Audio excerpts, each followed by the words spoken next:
Hello, I'm Mike. I'm one of the geniuses here at BMW of Austin, and today we have the X7. In this video, we're going to be talking about how to operate the second and third row seats of the car, tips and tricks, and also some issues and error messages people may be encountering. In the description below, I'll leave some timestamps so you're able to jump to those different sections of the video. The BMW X7 is the first of its generation. It's BMW's first true 6 to 7 passenger vehicle, depending whether if you have the captain's chairs or the bench seating. In this case, we have the bench seating, but I will also include some footage of the captain's chairs for those of you who have that seating option. When entering the vehicle from either side, you're going to see some controls. You're going to see some controls on the shoulder of the seat, and you're going to see some controls on the side of the seat. If anyone's going to need to get to the third row, you're going to want to use the controls on this side. You're going to have a left and a right arrow. You're going to want to use the left arrow to get the seat forward. When you push the left arrow, you're going to notice the driver's seat will move forward. The driver's seat will move forward, and then the second row will start to move forward.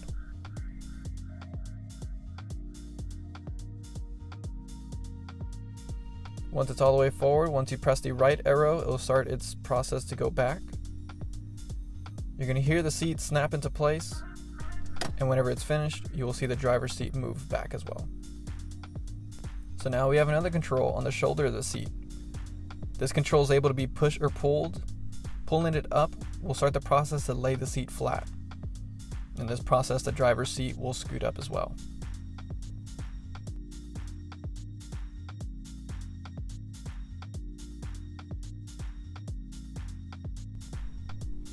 So now, to get the seat back into its upward position, you're going to want to use that same switch on the shoulder of the seat, and you're going to want to push it inwards. Once you push it in, it'll start the process. When the process is just about done, you will then see the driver's seat start to move back as well. So once again, if anyone's going to want to get to the third row, you're going to want to use the controls on the side of the seat. Now, if you want to lay the seat flat, you're going to want to use the controls on the shoulder of the seat. So for the captain's chairs, you will just have this lever. All you do is get the lever, pull it up, and pull the seat forward as you do. The driver's seat will move forward as well. Having the captain's chairs will not allow you to fold the seats completely flat, but can speed up the process on getting the seat moved forward. To put the seat back in its upright position, all you do is push the seat back. Once you push the seat back, it will then start the process on getting it back to its original position. Now, if you need to operate the third row seats, whether if you need to bring them down or up, you're going to have some controls on the actual side of the seat. And you will have the exact same controls on the left or the right side of the car. And they operate exactly how the control on the shoulder of the second row seat works. You pull the switch up to lay the seat flat, and you push it in to bring the seat back up. Okay, so now moving to the trunk. On the left side of the trunk, you're going to have some controls. You're going to have 4 switches and 2 buttons. The top left is going to be a max passenger button, and that'll be used to get all the seats up. Below that, you're going to have a max storage button. The max storage button is going to be used to lay all the seats completely flat, the second and the third row. So now you have these switches. The first pair of switches are going to operate the second row. The second pair of switches is going to operate the third row. How these controls work is, if you want to get the seat up, you pull the switch up. If you want to put the seat down, push the switch down. The nice thing about it is whenever you make an action, you're going to see this little red LED turn on, letting you know it's in the process of getting that done. The LED will stop blinking whenever the process has been done, whether that's getting the seat up or getting the seats down. So once again, the max storage button will be used to lay all the seats flat. First, the headrest will fall, then the third row will begin to fold. This will require movement from all the seats inside the vehicle, including the driver and the front passenger.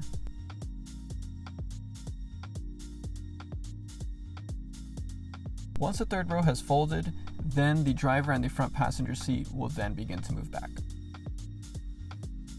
Now, to get the seats back up, at a press of a button, you just press the max passenger button. That will begin the process to get the second and the third row seats back up, starting from the third row.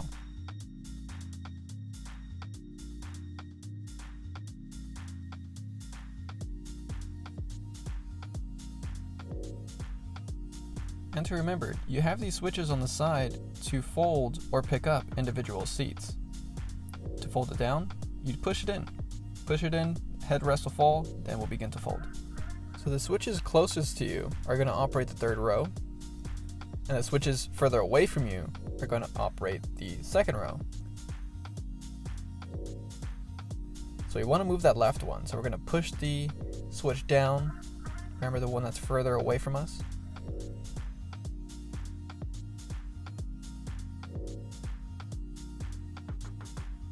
Okay, so now to get the two left seats up, we of course still have these individual switches for the individual seats, or we can press the max passenger button. The max passenger button will bring up both of the seats, starting with the third row once again.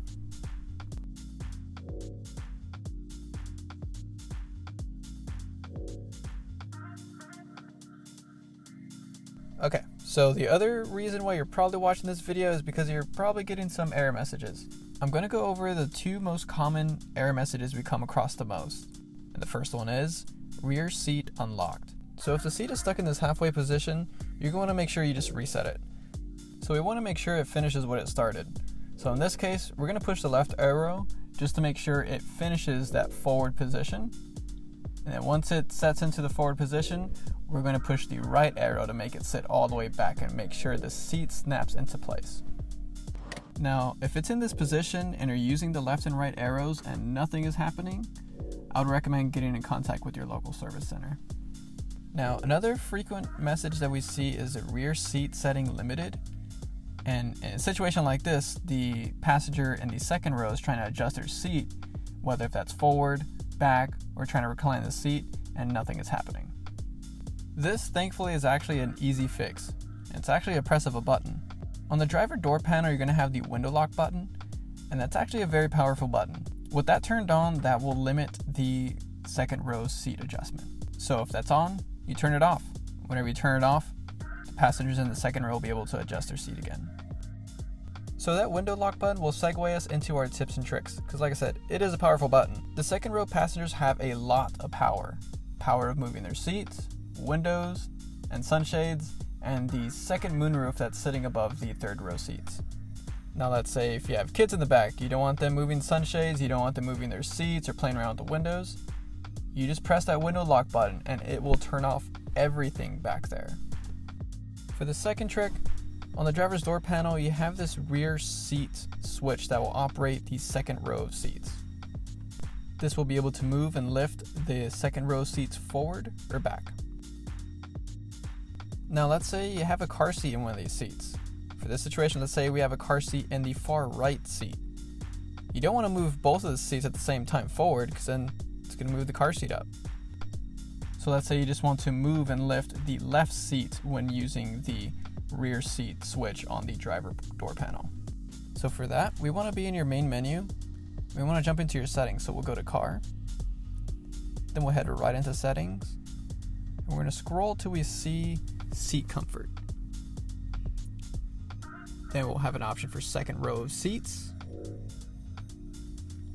And under front control 4, we're going to want to select on left seat. And that's it. So we can select on home to take us back. So now, using that rear seat control on the driver door panel, pushing that right arrow will only move the left seat now. So if we had a car seat on that far right seat, it would stay in place. Now we'll just push the left arrow to bring it on back. This ultimately just lets you be able to control those seats without having to get out. So if anyone needs to get to the third row, you'll be able to use that control to be able to scoot the middle row forward so that person will have access to the third row. That'll conclude the video of the X7. Hope you found it helpful and it answered some of your questions. If you have more questions about the X7 or any features on any of the BMW models, leave a comment below. I'll see you next time.